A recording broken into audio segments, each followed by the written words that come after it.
नमो तस्य भगवतो अरहतो सम्मा संबुद्धस्य। बलि यज्ञ कर्म में विश्वास धर्म नहीं है। पशु बलि नहीं, दुख से मुक्ति का व आनंद प्राप्ति का यज्ञ हो। ब्राह्मणी धर्म बलि कर्म यज्ञ पर आधारित था। कुछ बलि कर्मों का वर्गीकरण नित्य कहलाता था और कुछ का नैमित्तिक कहलाता था। नित्य बलि कर्म एक बाध्यता थी जिसे करना अनिवार्य था, चाहे उससे कोई फल मिल पाता अथवा नहीं। नैमित्तिक बलि कर्म उस समय किए जाते थे जब यजमान किसी सांसारिक लाभ की प्राप्ति के निमित्त ऐसे बलि कर्म कराता था। ब्राह्मणी बलि में सुरापान, पशुओं की बलि और आमोद प्रमोद रहता था। तब भी ऐसे बलि कर्म धार्मिक कृत्य समझे जाते थे। बलि कर्मों पर आधारित धर्म को बुद्ध ने अपनाने योग्य नहीं समझा। उन बहुत से ब्राह्मणों को जो भगवान बुद्ध से इस प्रकार का वाद विवाद करने के लिए पहुँचे कि बलि कर्म धर्म का अंग क्यों नहीं हो सकता, तथागत ने उनके कारण बताए हैं कि वे क्यों यज्ञों को धर्म का अंग मानने के लिए तैयार नहीं थे। ऐसा कहा जाता है कि इस विषय में 3 ब्राह्मणों ने तथागत से वाद विवाद किया था। उनके नाम थे कूटदंत, उज्जय और उदाई। कूटदंत ब्राह्मण ने भगवान बुद्ध से पूछा था कि बलि कर्म के महत्व के बारे में उनका क्या मत था। तथागत ने कहा, अच्छा तो हे ब्राह्मण सुन, ध्यान दे और जो कुछ मैं कह रहा हूँ उसे सावधानी से सुने। बहुत अच्छा बनते, कूटदंत बोला। तब तथागत बुद्ध ने कहा, हे ब्राह्मण, बहुत पुराने समय में महाविजेता नाम का एक राजा था जो बहुत प्रतापी, बहुत धन और संपत्ति वाला था। उसके पास सोने चांदी के भंडार थे, सुख भोग के सब सामान थे, धन धान्य खजाने और उसके कोठे अनाज से भरे थे।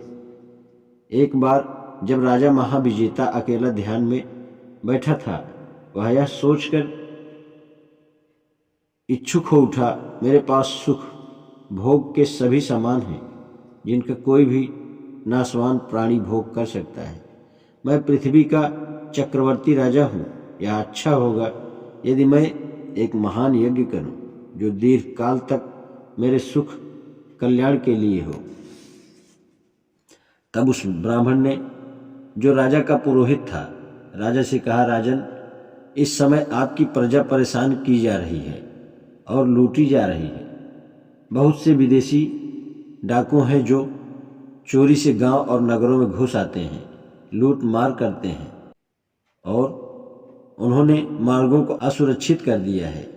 जब तक ऐसी स्थिति है तब तक महाराज प्रजा पर एक नया कर टैक्स लगाना वास्तव में गलती होगी, लेकिन हो सकता है कि महाराज यह सोचें कि मैं शीघ्र ही उन दुष्टों को, सभी चालों को रोक दूंगा, उनको पकड़वा लूंगा, उन पर जुर्माने करूंगा, उनको देश निकाला दे दूंगा तथा उनको मरवा डालूंगा। लेकिन इस तरह उनको स्वेच्छाचारिता से नहीं रोका जा सकता। जो अदंडित बच जाएंगे वे प्रजा को हैरान परेशान करते रहेंगे। इस स्थिति को जड़ मूल से समाप्त करने का एक ही रास्ता है।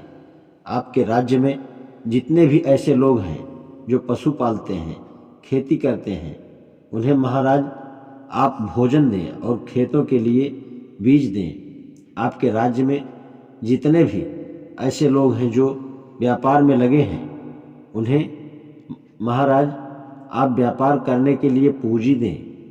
आपके राज्य में जितने भी ऐसे हैं जो राज्य कर्मचारी हैं, उन्हें महाराज आप भोजन और वेतन दें।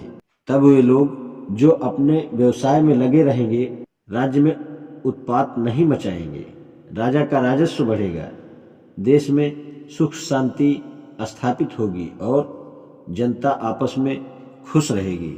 खुशहाल लोग अपने बच्चों को अपनी बाहों में भरकर नाचेंगे और निर्भय होकर घरों के दरवाजे खुले रखकर रहेंगे, तब हे ब्राह्मण, राजा महाविजेता ने अपने पुरोहित की बात मान वैसा ही किया।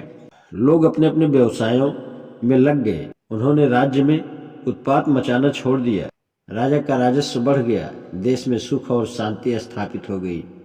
जनता आपस में खुश रहने लगी। खुशहाल लोग अपने अपने बच्चों को बाहों में लेकर नाचने लगे और निर्भय होकर खुले दरवाजे रखने लगे। जब शांति स्थापित हो गई तो राजा महाविजेता ने फिर अपने पुरोहित को बुलाया और कहा, अब उत्पात शांत है, देश खुशहाल है। मैं अपने दीर्घकालीन कल्याण के लिए वह महान यज्ञ करना चाहता हूँ। आप बताइए कि कैसे करूँ? पुरोहित ने राजा को उत्तर देते हुए कहा, राजन, अब यज्ञ होने दें।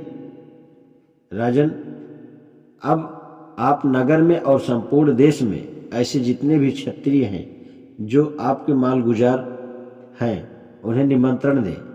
जो मंत्री हैं, राज्याधिकारी हैं या प्रतिष्ठित ब्राह्मण हैं या जो संपन्न गृहपति हैं, उन सबको निमंत्रण भेजें और उन्हें कहें कि मैं अपने दीर्घकालीन कल्याण के लिए महान यज्ञ करना चाहता हूँ। आप उसके लिए स्वीकृति दें।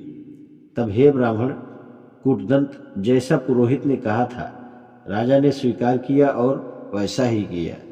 उन क्षत्रिय मंत्रियों, ब्राह्मणों तथा गृहपतियों ने भी वैसा ही उत्तर दिया। राजन, आप महान यज्ञ करें। राजन, यह समय महान यज्ञ करने के लिए अनुकूल है। राजा महाविजेता बुद्धिमान था और उनके प्रकार से गुणवान था। उसका पुरोहित भी वैसा ही बुद्धिमान और गुणवान था। आज इतना ही। नमो बुद्धाय।